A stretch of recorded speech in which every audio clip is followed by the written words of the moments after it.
In today's video, I'm going to teach you how to connect Trello to WhatsApp in Zapier. We'll start by opening Zapier in your browser. Once you're on the dashboard, look for the option to create something new. Click on Create, then choose Zap. A Zap is simply an automated workflow in Zapier, and it's made of two parts, a trigger and an action. The trigger is what starts the automation, and the action is what happens as a result.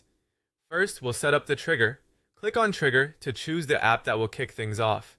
In the search bar, type Trello, and then click on Trello when it appears. Zapier will ask you to choose an event. This is the specific moment in Trello that should start your workflow, such as when a card is created or moved. Pick the event that matches your process. Choosing the right event helps make sure your automation activates only when you intend it to, keeping your notifications relevant. Next, connect your Trello account.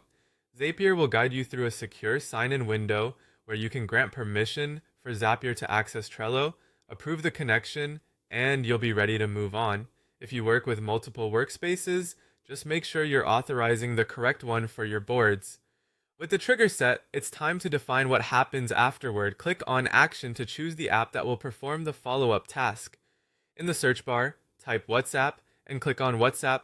You'll be prompted to choose an action event such as sending a message. Select the event that aligns with how you want WhatsApp to respond when Trello fires the trigger. Now connect your WhatsApp account. Depending on the provider Zapier uses for WhatsApp, you'll be asked to authorize access and confirm the number or business account you want to send messages from. Make sure the account you connect has permission to send messages to your recipients and that you're following WhatsApp's messaging policies, especially if you're using templates or contacting people who haven't messaged you first. This helps ensure reliable delivery and keeps your automation compliant. At this point, your workflow has a clear start and finish.